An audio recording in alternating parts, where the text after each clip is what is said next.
नमस्कार मेरे प्यारे मित्रों, आज की जो हमारी कहानी है यह बड़ी ज्ञानवर्धक है। यह कहानी आपको आपके जीवन में ढेर सारी प्रेरणा देगी। इस कहानी को पूरा सुने। आज की जो कहानी कबूतर और कबूतरी का प्रसंग है। इस कहानी में आप जानेंगे कि जिस घर में बेटियां होती हैं, जिन पिता के यहाँ बेटियां होती हैं, वह उनकी परवरिश कैसे करती है और उनका अर्थ क्या होता है। किसी भी घर में पुत्री का जन्म लेना कितना शुभ होता है, कितना खास दिन होता है। जिस घर में जिस दिन पुत्री जन्म लेती है, शास्त्रों में ऐसा बताया गया है, जिस घर में पुत्री जन्म लेती है वह बड़ा भाग्यशाली होता है। और गरुड़ पुराण में तो यहाँ तक लिखा है, जिस घर में पुत्री जन्म नहीं लेती उस व्यक्ति का मुख्य देखने का भी कोई धर्म नहीं होता है। ऐसा जरूर पुराण में स्पष्ट लिखा हुआ है, लेकिन जो लोग अपनी पुत्री को भारी छूट देते हैं, भारी लाड़ करते हैं, उनकी पुत्रियां बिगड़ जाती हैं। आज की यह कहानी आपको यही दर्शाए कि कहानी शुरू करने से पहले जो लोग हमसे नहीं जुड़े हैं, वह हमारे चैनल ऑल इंस्पायर्ड को सब्सक्राइब करें। शुरू करते हैं आज की कहानी। प्राचीन काल समय में एक जंगल में एक कबूतर और कबूतरी बैठे हुए थे। सर्दियों की रात थी, कड़ाके की ठंड पड़ रही थी। तब कबूतरी कबूतर से कहती है कि पिया जी, आज की रात निकालने के लिए ऐसा क्या किया जाए जो आधी रात निकल जाए। सर्दी बहुत भारी पड़ रही। कबूतरी कहती थी, कोई ऐसी कहानी सुनाओ जिसे हमारी आज की यह रात कट जाए। कबूतर कबूतरी की बात सुनने के बाद एक कहानी शुरू करता है और कबूतरी से कहता है कि तुम ध्यान से सुनो, बड़ी ज्ञानवर्धक और बड़ी प्रेरणादायक कहानी सुनाने जा रहा हूँ।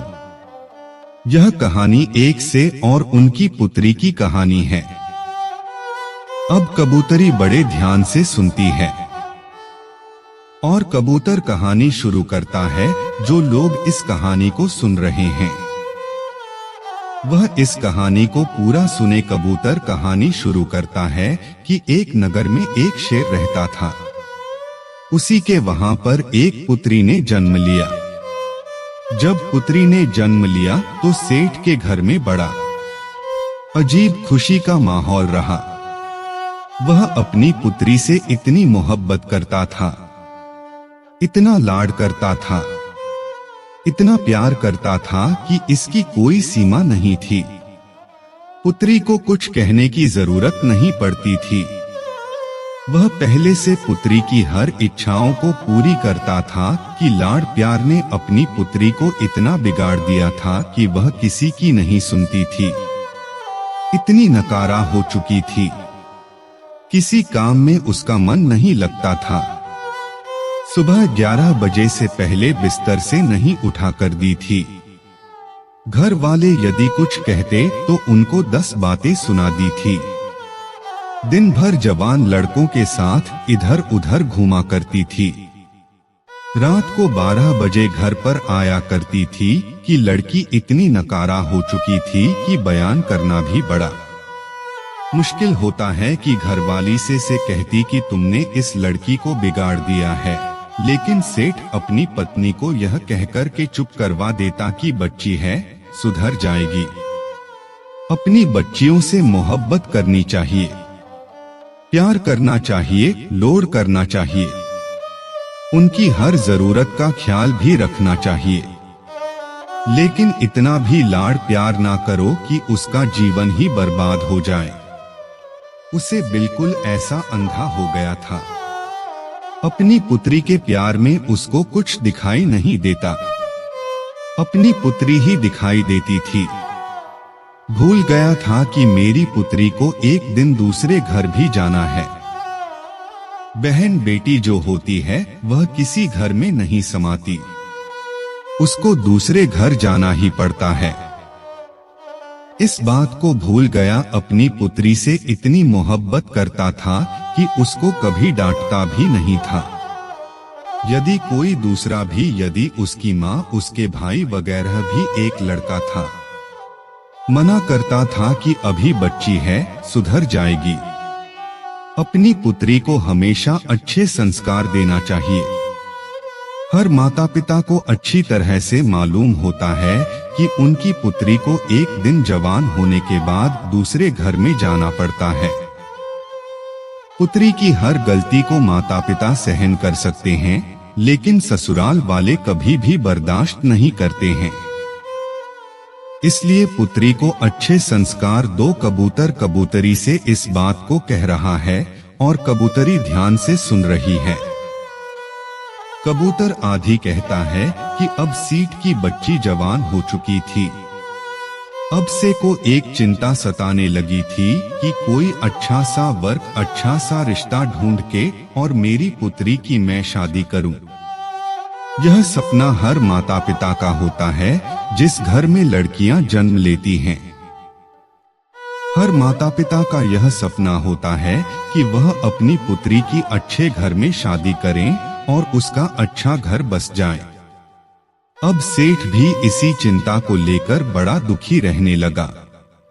फिर अपनी पुत्री के लिए अच्छे अच्छे रिश्ते ढूंढता, अच्छे रिश्तों की तलाश करता। उसको एक अच्छा रिश्ता मिल जाता है और सेठ अपनी पुत्री की शादी बड़ी धूमधाम से करता है। अच्छा सारा धन दे करके अपनी पुत्री को विदा करता है। जब उसकी पुत्री ससुराल में जाती है तो 10 दिन बाद ही अपने पिता को फोन कर देती है और पिता से कहती है कि पिताजी, इसी वक्त आप मुझे लेने के लिए आ जाइए। आपने मुझे कैसे नर्क में डाल दिया है। मैं इस नर्क में 1 मिनट भी नहीं रहना चाहती हूँ। अपनी पुत्री की बात सुनने के बाद बड़ा चिंतित होता है, बड़ा दुखी होता, सिर्फ सोचने लगता है कि रिश्ता तो मैंने बिल्कुल सही ढूंढा था, बिल्कुल काबिल लोग थे, लेकिन पुत्री कह रही है कि बिल्कुल नरक में डाल दिया है। ऐसा 10 दिन में ऐसी कौन सी आफत आ गई है जिसके कारण मेरी पुत्री ऐसा कह रही है। थोड़ा चिंतित होता है और अपनी पुत्री के ससुराल में पहुंच जाता है। यदि हमारी पुत्री के लक्षण ठीक होते हैं, हमारी पुत्री सही होती है और उसके संस्कार बिल्कुल सही होती है, तो पुत्री के ससुराल में पुत्री के पिता को बड़ा मान सम्मान दिया जाता है, उसको आदर दिया जाता है, उसका सम्मान किया जाता है। लेकिन जब वह सेठ अपनी पुत्री के ससुराल में पहुंचा तो उसको कोई मान सम्मान नहीं मिला। कोई उसे राम राम करने के लिए तैयार नहीं था, कोई उसको आदर देने के लिए तैयार नहीं था। फिर जब अपनी पुत्री के ससुराल में पहुंचता है तो सबसे पहले उसकी संगठन मिलती है, यानी उसकी पुत्री की साथ मिलती है। अपनी समधन से जाकर कि वह राम राम करता है, जय श्री राम करता है, लेकिन वह भी मुंह फुला लेती है और कुछ जवाब नहीं देती है। सिर्फ फिर अपनी संधि से मिलता है, संधि से जय श्री राम कहता है, नमस्कार करता है, लेकिन वह भी कोई जवाब नहीं देता है। उसके बाद से अपनी पुत्री के जैसे मिलता है, वह भी कोई जवाब नहीं देता है, यानी कोई भी उसको कोई मान सम्मान नहीं दे रहा था। अंत में सेठ अपने दामाद से मिलता है। सेठ का दामाद कहता कि अपनी पुत्री को ले जाओ, हमें इसकी जरूरत नहीं है, ऐसी बिगड़ी औलाद आपने पैदा की है, हमारे घर को नर्क बना दिया है। इसको तुरंत इसी वक्त यहाँ से ले जाओ, जो तुमने दहेज वगैरह दिया है उसका बैठकर हिसाब कर लो, हमें इसकी जरूरत नहीं है। एक बड़ा दुखी होता है, उसके बाद से अपनी पुत्री के कमरे में जाता है। और अपनी पुत्री से कहता है कि पुत्री क्या बात हो गई है। सेठ की पुत्री अपने पिता से कहती है कि पिताजी मुझे इस नर्क में नहीं रहना है। यदि आप मुझे जीवित देखना चाहते मुझे इसी वक्त यहाँ से ले चलो। पुत्री की इतनी बात सुनने के बाद चैट अपनी पुत्री को साथ लेकर के और पुत्री के ससुराल के घर से बाहर निकल जाता है। लेकिन फिर भी सेठ की पुत्री के ससुराल वाले कोई भी जय राम जी की नहीं करता है। अपनी पुत्री को लेकर रखते रखते रवाना हो जाता है। रास्ते में सेठ अपनी पुत्री से पूछता है कि पुत्री आप मुझे एक बात बताइए कि तुम्हारी सास कैसी है। कि पुत्री कहती है कि पिताजी उसकी बारे में तो पूछो ही मत, वह तो एकदम डायन है। उसने मेरा जीना हराम कर दिया है। ऐसी डायन के घर में आपने मेरी शादी की है। हर वक्त मुझे तंग करती रहती है। ऐसी डायन का नाम भी मत लो। फिर कहता है ठीक है पुत्री, अब आप मुझे यह बताइए कि तुम्हारे ससुर कैसे हैं। सेठ की पुत्री कहती है कि उस दुष्ट का नाम भी मत लो, वह तो एकदम दुष्ट है, राक्षस है।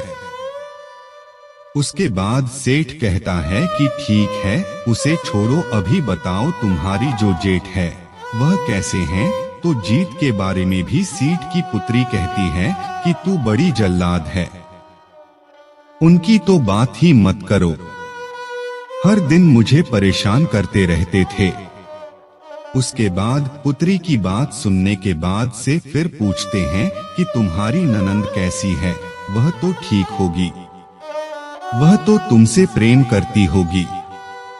सेठ की पुत्री जवाब देती है कि उन चुड़ैलों का नाम भी मत लो पिताश्री, वह तो बहुत ही बेकार है, उठ करके खाने वाली है।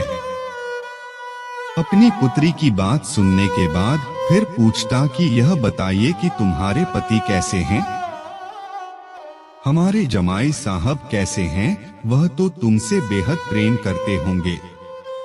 सेठ की पुत्री कहती है कि वह तो यमदूत है, पूनम राज है उसका, तुम नाम मत लो, बड़ा दुष्ट इंसान है, उसने तो मेरा जीना हराम कर दिया है, पूरा दिन मुझे मारता पीटता था, बात मेरी नहीं सुनता था।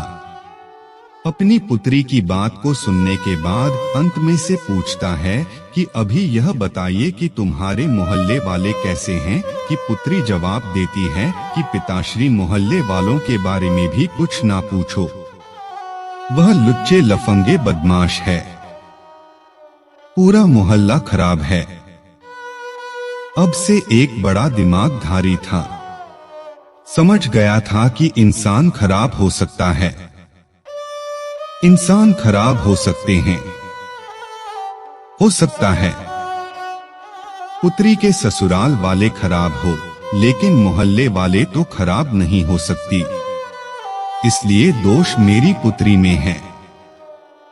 मेरी पुत्री के ससुराल वालों में नहीं, सिर्फ इस बात को समझ जाता है कि सारा नतीजा मेरी लाड़ प्यार का है। यदि मैं अपनी पुत्री को इतना लाड़ प्यार नहीं करता, उसको अच्छे संस्कार देता, तो यह नौबत खड़ी नहीं होती। से चुपचाप अपनी पुत्री को लेकर के अपने घर आ जाता है। जैसे ही सेठ की पुत्री अपने घर में कदम रखती है तो उसकी जो भाभी आती वह भी मुंह फुला लेती है। सेठ की पुत्री सोचने लगती है कि मेरी भाभी आज मुंह क्यों फुला रही, हर रोज मेरे से बड़ा प्रेम किया करती थी, मीठी बातें करती थी, मगर आज मुझे देखकर मुंह सुला रही है। वह अपनी भाभी से जाकर पूछती है कि क्या बात है, तुमने मुझे देखकर मुंह क्यों फुला लिया। तो वह कहती है कि मुंह नहीं खुला हो तो क्या करूं, तुम्हारी शादी कर दी, तुम ही ससुराल भेजा था, लेकिन तू फिर से मेरी छाती पर मूंग दलने के लिए आ गई हो। इसलिए आज के बाद तुम मेरे से बात मत करना। उसकी भाभी उसको फटकार देती है। अब इतनी बात सुनने के बाद उस घर में कोई बात नहीं करता। सिर्फ उसके पिता की सेवा से उसका पिता ही उससे बात करता। अब वह धीरे धीरे बड़ी दुखी हो जाती है। धीरे धीरे उसकी आंखें नहीं लगती है। काफी समय निकलने के बाद कोई उससे बात नहीं करता। बड़ी दुखी रहती। वह जभी भी घर से बाहर निकलती तो उसकी सहेलियां उससे हर बार यही पूछते कि तुम अकेली कैसे आ गई हो? जीजा जी कहाँ हैं? कोई पड़ोसी मिलता है तो वह भी इसी बात को पूछता कि तुम अकेली कैसे आ गई हो? तुम्हारे जमाई कहाँ है? ऐसे ताने सुन सुनकर वह बड़ी दुखी रहने लगी। मंदिर में जाती तो मंदिर में भी लोग इसी बात को पूछते। सभी मोहल्ले वालों की जबान पर यही बात रहती कि भला सेठ की पुत्री अकेली आ गई है।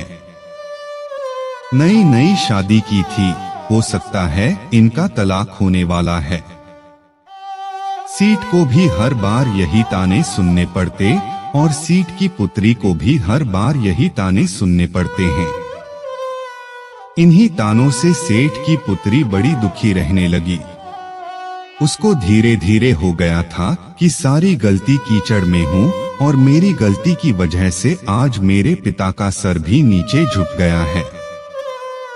लेकिन अपने ससुराल में वह जाने के लिए तैयार नहीं। कहती थी कि पिताजी इससे अच्छा तो यह होता कि मैं कुंवारी रह जाती। यदि आप मेरी शादी नहीं करते तो बहुत ही अच्छा होता। काफी समय निकलने के बाद से अपनी पुत्री के कमरे में जाता है और अपनी पुत्री को देखता है तो वह बड़ी चिंतित, बड़ी दुखी दिखाई देती है। अपनी पुत्री के पास जाता है और कहता है कि पुत्री क्या बात है? आज बड़ी दुखी दिखाई दे रही हो। सेठ की पुत्री कहती है कि पिताश्री ने बड़ी दुखी हूँ। यदि आप मेरी शादी नहीं करते तो मैं बहुत सुख से रहती। लेकिन मेरी शादी करके आपने मुझे दुखों के सागर में ढकेल दिया है। अब मैं ऐसा क्या करूं? ससुराल वाले सभी नर्क के समान हैं। ससुराल में जाऊंगी तो कैसे जाऊं और जो मेरे परिवार वाले हैं, मेरे पीहर वाले हैं, कोई मुझसे बात नहीं करता।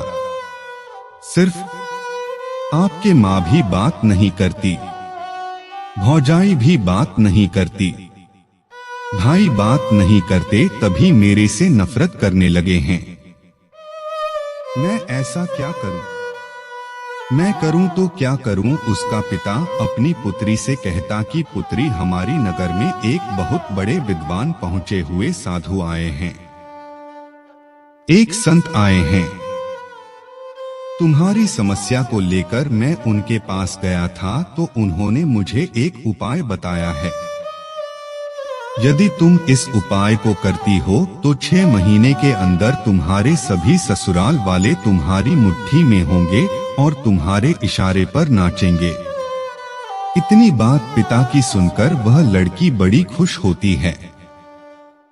कहती है, पिताश्री 6 महीने में मेरी मुट्ठी में आ जाएंगे, वहां 6 महीने में तुम्हारी मुट्ठी में आ जाएंगे। तू कहती है कि पिताश्री को उपाय मुझे जल्दी से बताइए, मैं उपाय को जरूर करूंगी। उस लड़की का पिता अपनी पुत्री को उपाय बताता है और कहता है कि 6 महीने तक एक मंत्र का जाप करना है और साधना करनी है। यदि तुम इस कार्य को करती हो तो मात्र 6 महीने में तुम्हारी सभी ससुराल वाले, तुम्हारे पति, तुम्हारे लिए तुम्हारी ससुर, तुम्हारी सास, सभी तुम्हारी मुट्ठी में होंगे और तुम्हारे इशारे पर नाचेंगे। जैसा तुम कहोगी वैसा ही होगा। तुम उस घर की रानी बन जाओगी, तुम उस घर की मालकिन बन जाओगी। पुत्री बड़ी खुश होती है, लेकिन कहती कि पिताजी, यह तंत्र मंत्र वाला काम मेरे से नहीं होता है, कोई सादा सुगम रास्ता मेरे को बताइए। से फिर कहता कि ठीक है, पुत्री, यदि तुम मंत्र का जाप नहीं कर सकती तो मंत्र का जाप मैं करूंगा। तुम सिर्फ साधना कर लेना। पुत्री कहती कि साधना कैसे की जाती है। सीट बताता है कि साधना आपको इस तरीके से करनी है। तुम्हें 6 महीने तक बिल्कुल मौन रहना है। तुमसे कोई भी कुछ कहे बिल्कुल जवाब नहीं देना है। हर इंसान की बात सुननी है। हर इंसान के पैर को छूना है। यही साधना होती है। उसकी पुत्री कहती कि पिताश्री मात्र 6 महीने में हो जाएगा ना, इससे ज्यादा मेरे से नहीं हो पाए। लेकिन सेठ कहता है कि आप चिंता बिल्कुल न करें, 6 महीने में हो जाएगा। सेठ की पुत्री तैयार हो जाती है। सिर्फ अपनी पुत्री को लेकर फिर से उसी के ससुराल में जाता है। जैसे सेठ पुत्री के ससुराल में जाता है तो सामने उसे अपनी पुत्री की सास नजर आती है। वह उसे बुरी तरह फटकार लगाती है। कहती है कि तुम पहले आए थे, तभी मना कर दिया था कि तुम्हारी पुत्री की हमें जरूरत नहीं है, इसे वापस ले जाओ। ऐसी बिगड़ी हुई औलाद आपने पैदा की है, इसकी हमें जरूरत नहीं है। उसको बुरी तरह फटकारती है। कोई रामा श्यामा नहीं, कोई आदर भाव नहीं, कोई मान सम्मान नहीं। अपनी सास की ऐसी हरकतों को देखकर उससे की लड़की भारी गुस्सा करती है। लेकिन सेठ अपनी पुत्री से इशारों में कहता है कि पुत्री, तुम्हें साधना करनी है। साधना का ध्यान रखो। 6 महीने तुम्हें मौन रहना है। जो भी कुछ कहे सबकी आज्ञा का पालन करना है। लेकिन फिर भी कहते हैं ना कि पुत्री का पिता हमेशा सिर झुका के रहना पड़ता है। इसलिए वह सर झुका के सारी बात को सुनता है और अपनी समथिंग से कहता कि बहन जी, गलती हर इंसान से होती है। इससे भी गलती हुई, इसको एक मौका जरूर दिया जाए। अब यह सुधर गई है। अब यह ऐसा कुछ नहीं करेगी, क्योंकि विनती करने के बाद उस लड़की की सास मानती है और रांची होती है कि ठीक है। यदि सुधर गई है तो मात्र 6 महीने तक इसके आदर भाव देखूंगी। उसके बाद इसको वापस भेज दूंगी और जिंदगी में दोबारा कभी नहीं अपना होंगी, लेकिन सीट से स्वीकार करता हूँ। ठीक है, आप 6 महीने तक इसको अपने घर में रखी है। यह बिल्कुल शांत स्वभाव की हो गई है, बिल्कुल सुधर गई है। सिर्फ अपनी पुत्री को उसके ससुराल में छोड़ करके आ जाता है कि पुत्री अपने ससुराल में रहने लग जाती है। जा करके अपनी सास के पास होती है। बड़े आश्चर्य की होती है कि कुछ दिनों पहले तो यह बहुत भड़क रही थी, किसी की एक नहीं सुनती थी, हम तुम चलाती थी, बैठे बैठे खाती थी। लेकिन आज यह मेरे पास कैसे पड़ रही है? वह बड़ी आश्चर्यचकित होती है। सेठ की पुत्री कहती है कि मुझे आशीर्वाद दीजिए। आपका आशीर्वाद मेरे लिए बहुत महत्वपूर्ण है। यदि आप मुझे आशीर्वाद देंगी तो मेरी साधना सफल हो जाएगी। उसको आशीर्वाद देती है कि ठीक है, तुम खुश रहो। अब वह अपने घर में रहने लगती है। एक दिन की बात है, अपने ससुर के लिए वह चाय बना कर ले जा रही थी। जब ससुर को जैसे ही चाहे पकड़ आने लगी तो कब हाथ में से छूट जाता और नीचे गिर के टूट जाता है। तभी उसका ससुर उस पर भड़क जाता है, उसको गाली गलौज निकालने लगता है। कहता है कि मेरे घर से निकल जा, तुम्हारी जरूरत नहीं है, तुम बिगड़ी औलाद हो, तुमको लक्षण नहीं हो। इस तरह की उससे बात कहता है। अब से की पुत्री मन ही मन इस बात को सोचती है कि यदि मेरे पिता मंत्र का जाप नहीं कर रहे होते तो इसी कब से मैं तेरा सर फोड़ देती, लेकिन क्या करूं, मैं साधना कर रही हूं। चुप रहने की, मेरे पिता मंत्र का जाप कर रहे हैं, इसलिए तुम्हारी इतनी बात सुननी पड़ रही है। उससे की पुत्री से जब भी कोई कुछ कहता, उसको गुस्सा तो बहुत आता, बहुत चिड़चिड़ापन होता, लेकिन क्या करें, उनके पिता की बातें याद आ जाती थी। तुम्हें 6 महीने तक साधना करनी है, चुप रहना है, और मैं मंत्र जाप करूंगा। तो इसी बात को सोचकर वह चुप रह जाती, अपने गुस्से पर काबू कर दी। इसी तरीके से भी बड़ी मुश्किल से अपने गुस्से पर काबू पाया और धीरे धीरे उसका घर बार बसने लगा। उनको यकीन होने लगा कि अब यह सुधर गई है। बड़ी मुश्किल से उसका घर बार बता है।